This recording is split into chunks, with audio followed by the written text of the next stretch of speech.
ಸ್ನೇಹಿತರೆ, 9ನೇ ವಯಸ್ಸಿಗೆ ಮದುವೆ, ಸಣ್ಣ ತಪ್ಪಿಗೂ ಗಲ್ಲು ಶಿಕ್ಷೆ. ಅಷ್ಟೇ ಯಾಕೆ, ಸೈಕಲ್ ತುಳಿಯೋದ್ರಿಂದ ಹಿಡಿದು ಫುಟ್ಬಾಲ್ ಪಂದ್ಯ ನೋಡೋವರೆಗೂ ಇಲ್ಲಿ ಪ್ರತಿಯೊಂದಕ್ಕೂ ನಿರ್ಬಂಧದ ಬೇಲಿ. ಹಿಜಾಬ್ ಧರಿಸದೇ ಇದ್ರೆ ಮೆಂಟಲ್ ಕ್ಲಿನಿಕ್ ಶಿಕ್ಷೆ. ಅಪ್ಪ ಅಜ್ಜ ಮಗಳನ್ನೇ ಕೊಂದ್ರು ಕಾನೂನಿನ ರಕ್ಷಣೆ. ಕೇಳಲು ಭಯಾನಕ ಅನ್ಸಿದ್ರು ಇದು ಇರಾನ್ ಹೆಣ್ಣು ಮಕ್ಕಳು ದಿನನಿತ್ಯ ಅನುಭವಿಸ್ತಾ ಇದ್ದ ನರಕ ಯಾತನೆ. ಬನ್ನಿ, ಈ ವಿಡಿಯೋದಲ್ಲಿ ಇರಾನ್ನಲ್ಲಿ ಹೇಗೆಲ್ಲ ಸ್ತ್ರೀ ಸ್ವಾತಂತ್ರ್ಯವನ್ನ ದಮನ ಮಾಡಲಾಗ್ತಾ ಇತ್ತು, ಅಲ್ಲಿ ಮಹಿಳೆಯರಿಗಿದ್ದ ಕಠಿಣ ಕಾನೂನುಗಳೇನು, ಈ ಎಲ್ಲದರ ಬಗ್ಗೆ ಈ ವಿಡಿಯೋದಲ್ಲಿ ಡೀಟೇಲ್ ಆಗಿ ತೋರಿಸ್ತೀವಿ. ವಿಡಿಯೋವನ್ನ ಎಲ್ಲೂ ಕೂಡ ಸ್ಕಿಪ್ ಮಾಡದೆ ಕಡೆತನಕ ನೋಡಿ. ಹಾಗೇನೆ ನೀವಿನ್ನೂ ನಮ್ಮ ಮೈಂಡ್ ರೆಡ್ಜರ್ ಇನ್ಫೋ ಯೂಟ್ಯೂಬ್ ಚಾನಲ್ಗೆ ಸಬ್ಸ್ಕ್ರೈಬ್ ಆಗಿಲ್ಲ ಅಂದ್ರೆ ಈ ಕೂಡಲೇ ಸಬ್ಸ್ಕ್ರೈಬ್ ಆಗೋದನ್ನ ಯಾವುದೇ ಕಾರಣಕ್ಕೂ ಮರಿಬೇಡಿ. ಸ್ನೇಹಿತರೆ, ಇಡೀ ಜಗತ್ತು 18 ವರ್ಷಕ್ಕಿಂತ ಕೆಳಗಿನ ಮದುವೆಯನ್ನ ಅಪರಾಧ ಅಂತ ನೋಡಿದ್ರೆ ಇರಾನ್ ಇದಕ್ಕೆ ವ್ಯತಿರಿಕ್ತ. ಪಾಪ ಮಾಡೋದನ್ನ ತಡೆಯೋಕೆ ಮತ್ತು ಕುಟುಂಬದ ಗಲಾಟೆಯನ್ನ ಬಗೆಹರಿಸೋಕೆ ಬಾಲ್ಯ ವಿವಾಹ ಮಾಡಬೇಕು ಅಂತ ಅಲ್ಲಿನ ಕಾನೂನು ಹೇಳುತ್ತೆ. ಇರಾನ್ ಸಿವಿಲ್ ಕೋಡ್ ಪ್ರಕಾರ ಹುಡುಗಿಯರಿಗೆ 13 ವರ್ಷ ಮತ್ತು ಹುಡುಗರಿಗೆ 15 ವರ್ಷ ಕನಿಷ್ಠ ಮದುವೆ ವಯಸ್ಸು. ಅಂದ್ರೆ ಆಟವಾಡುವ ವಯಸ್ಸಿನಲ್ಲೇ ಅವರನ್ನ ಮದುವೆ ಮಾರುಕಟ್ಟೆಗೆ ತಳ್ಳಲಾಗ್ತಿದೆ. ತಂದೆ ಅಥವಾ ಅಜ್ಜ ಒಪ್ಪಿದ್ರೆ 13 ವರ್ಷಕ್ಕಿಂತ ಕಡಿಮೆ ವಯಸ್ಸಿನ ಹುಡುಗಿಯರಿಗೂ ಮದುವೆ ಮಾಡಲು ಜಡ್ಜ್ಗಳು ಕಾನೂನುಬದ್ಧವಾಗಿ ಪರ್ಮಿಷನ್ ಅನ್ನ ಕೊಡಬಹುದು.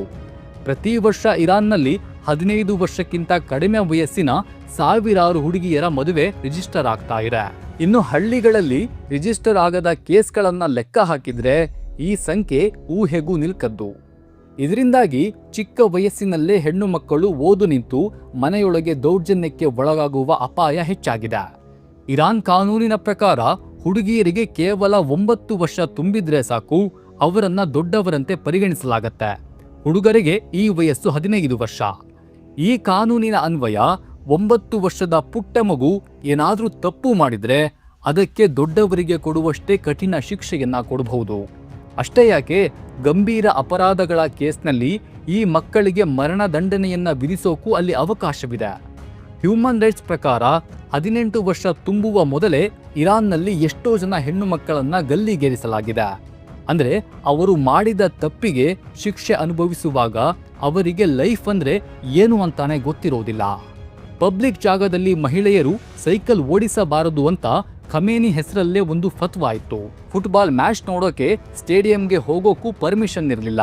ಎಷ್ಟೋ ಸಲ ಹುಡುಗಿಯರು ಗಡ್ಡ ಹಾಕಿಕೊಂಡು ಸ್ಟೇಡಿಯಂಗೆ ಹೋಗಿ ಸಿಕ್ಕಿ ಬಿದ್ದು ಜೈಲನ್ನ ಸೇರಿದ್ದಾರೆ. ಪಬ್ಲಿಕ್ ಆಗಿ ಒಬ್ಬರೇ ಹಾಡು ಹೇಳೋದು, ಡ್ಯಾನ್ಸು ಮಾಡೋದು ಕೂಡ ಕ್ರಿಮಿನಲ್ ಅಪರಾಧ. ಕೆಲವು ಬಸ್ಗಳಲ್ಲಿ ಹೆಣ್ಣು ಮಕ್ಕಳು ಹಿಂದೆನೆ ಕೂರ್ಬೇಕು ಅನ್ನೋ ರೂಲ್ಸ್ ಇದೆ. ಒಬ್ಬ ಹೆಣ್ಣು ಮಗಳು ವಿದೇಶಕ್ಕೆ ಹೋಗ್ಬೇಕಂದ್ರೆ ಗಂಡ ಅಥವಾ ಮನೆಯ ಗಂಡಸರ ಒಪ್ಪಿಗೆ ಬೇಕೇ ಬೇಕು. ಪಾಸ್ಪೋರ್ಟ್ ಇದ್ರೂ ಕೂಡ ಏರ್ಪೋರ್ಟ್ನಲ್ಲಿ ಗಂಡ ಹೋಗ್ಬೇಡ ಅಂತ ಹೇಳಿದ್ರೆ ಆಕೆ ಫ್ಲೈಟ್ ಹತ್ತೋ ಹಾಗಿಲ್ಲ. ಒಟ್ನಲ್ಲಿ ಸೈಕಲ್ ಹತ್ತೋದ್ರಿಂದ ಹಿಡಿದು ಫ್ಲೈಟ್ ಹತ್ತೋವರೆಗೆ ಪ್ರತಿಯೊಂದಕ್ಕೂ ಇಲ್ಲಿ ಭಯದಿಂದಲೇ ಬದುಕಬೇಕಿತ್ತು. ಆದ್ರೆ ಈ ಕತೆ ಇಷ್ಟಕ್ಕೆ ಮುಗಿಯಲ್ಲ. ಪ್ರತಿ ಹೆಣ್ಣು ಮಗಳು ಪಬ್ಲಿಕ್ನಲ್ಲಿ ಕೂದಲು ಕಾಣದಂತೆ ಹಿಜಾಬನ್ನ ಧರಿಸಿರಲೇಬೇಕು. ಇಲ್ಲದಿದ್ರೆ ದಂಡ, ಜೈಲು ಶಿಕ್ಷೆ, ಅಷ್ಟೇ ಯಾಕೆ ಚಾಟಿ ಏಟು ಕೂಡ ಬೀಳ್ತಾ ಇತ್ತು. ಇರಾನ್ ಸರ್ಕಾರ CCTV ಕ್ಯಾಮೆರಾಗಳು, ಫೇಶಿಯಲ್ ರೆಕಗ್ನಿಷನ್ ಬಳಸಿ ಹಿಜಾಬ್ ಹಾಕದವರನ್ನ ಪತ್ತೆ ಹಚ್ಚಿ ಅವರ ಫೋನ್ ಮತ್ತು ಇಂಟರ್ನೆಟ್ ಕಟ್ ಮಾಡೋ ಮಟ್ಟಕ್ಕೆ ಇಳಿದಿದ್ರು. ಹಿಜಾಬ್ ಹಾಕಲ್ಲ ಅಂದವರನ್ನ ಮೆಂಟಲ್ ಕ್ಲಿನಿಕ್ಗೆ ಕಳಿಸಿ ಟ್ರೀಟ್ಮೆಂಟ್ ಕೊಡಿಸೋ ವಿಚಿತ್ರ ಶಿಕ್ಷೆ ಕೂಡ ಜಾರಿಯಲ್ಲಿತ್ತು. ಇರಾನ್ ಮಹಿಳೆಯರು ಓದಿನಲ್ಲಿ ಮುಂದಿದ್ರು. 60%ಕ್ಕಿಂತ ಹೆಚ್ಚು ಜನ ಮಹಿಳೆಯರೇ ಓದ್ತಾ ಇದ್ರು. ಆದ್ರೆ ಇರಾನ್ ಸರ್ಕಾರ ಇಂಜಿನಿಯರಿಂಗ್, ಅಗ್ರಿಕಲ್ಚರ್ನಂತಹ ಕೆಲವು ಸಬ್ಜೆಕ್ಟ್ಗಳನ್ನ ಮಹಿಳೆಯರು ಓದಬಾರದು ಅಂತ ಬ್ಯಾನ್ ಮಾಡ್ತು. ಯೂನಿವರ್ಸಿಟಿಗಳಲ್ಲಿ ಗಂಡಸರು ಮತ್ತು ಹೆಣ್ಣು ಮಕ್ಕಳು ಒಟ್ಟಿಗೆ ಕೂರುವಂತಿಲ್ಲ. ಒಂದೇ ಪಾಠವನ್ನ ಪ್ರೊಫೆಸರ್ಗಳು 2 ಬಾರಿ, ಅಂದ್ರೆ ಒಮ್ಮೆ ಗಂಡಸರಿಗೆ ಮತ್ತೊಮ್ಮೆ ಹೆಣ್ಣು ಮಕ್ಕಳಿಗೆ ಮಾಡಬೇಕಾದ ಪರಿಸ್ಥಿತಿ ತಂದಿಟ್ಟಿದ್ರು. ಹೀಗೆ ಹೆಜ್ಜೆ ಹೆಜ್ಜೆಗೂ ಇರಾನ್ ಮಹಿಳೆಯರು ಸವಾಲನ್ನ ಎದುರಿಸ್ತಲೇ ಇದ್ರು. ಅದರಲ್ಲೂ ಇರಾನ್ನಲ್ಲಿ ಹೆಣ್ಣು ಮಕ್ಕಳ ಬದುಕು ಪೂರ್ತಿ ಗಂಡಸರ ಕಂಟ್ರೋಲ್ನಲ್ಲೇ ಇತ್ತು ಅನ್ನೋದಕ್ಕೆ ಗಾರ್ಡಿಯನ್ಶಿಪ್ ಮತ್ತು ಆರ್ಟಿಕಲ್ 301 ದೊಡ್ಡ ಉದಾಹರಣೆ.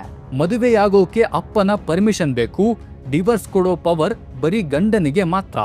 ಅಷ್ಟೇ ಯಾಕೆ, ಮಕ್ಕಳ ಮೇಲಿನ ಹಕ್ಕು ಕೂಡ ತಂದೆ ಅಥವಾ ತಾತನಿಗೆ ಇರುತ್ತೆ ಹೊರತು ಹೆತ್ತ ತಾಯಿಗೆಲ್ಲ. ಇನ್ನೂ ಭಯಾನಕ ವಿಷಯ ಅಂದ್ರೆ ಈ ಹಾನರ್ ಕಿಲ್ಲಿಂಗ್ ಹೆಸರಲ್ಲಿ ಅಪ್ಪ ಅಥವಾ ಅಜ್ಜ ತನ್ನ ಮಗಳನ್ನೇ ಕೊಂದ್ರು ಅವರಿಗೆ ಮರಣದಂಡನೆ ಇರೋದಿಲ್ಲ, ಕೇವಲ ಸಣ್ಣ ಪುಟ್ಟ ಶಿಕ್ಷೆ ಕೊಟ್ಟು ಬಿಟ್ಬಿಡ್ತಾ ಇದ್ರು.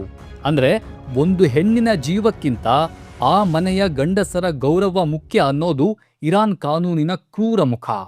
ಸ್ನೇಹಿತರೆ, ಇರಾನ್ನಲ್ಲಿ ಖಮೇನಿ ಆಡಳಿತದಲ್ಲಿದ್ದ ಈ ಕಠಿಣ ಕಾನೂನುಗಳ ಬಗ್ಗೆ ನಿಮ್ಮ ಅಭಿಪ್ರಾಯ ಅನಿಸಿಕೆ ಏನು ಅನ್ನೋದನ್ನ ಕಮೆಂಟ್ ಮಾಡಿ ತಿಳಿಸಿ. ಈ ವಿಡಿಯೋ ಇಷ್ಟವಾಗಿದ್ರೆ ಲೈಕ್ ಮಾಡಿ, ಶೇರ್ ಮಾಡಿ. ಈ ರೀತಿಯ ಇನ್ನಷ್ಟು ಇಂಟ್ರೆಸ್ಟಿಂಗ್ ಕಂಟೆಂಟ್ಗಳಿಗಾಗಿ ನಮ್ಮ ಮೈಂಡ್ ಲೆಡ್ಜರ್ ಇನ್ಫೋ ಯೂಟ್ಯೂಬ್ ಚಾನಲ್ಗೆ ಸಬ್ಸ್ಕ್ರೈಬ್ ಆಗೋದನ್ನ ಯಾವುದೇ ಕಾರಣಕ್ಕೂ ಮರಿಬೇಡಿ. ನಮಸ್ಕಾರ.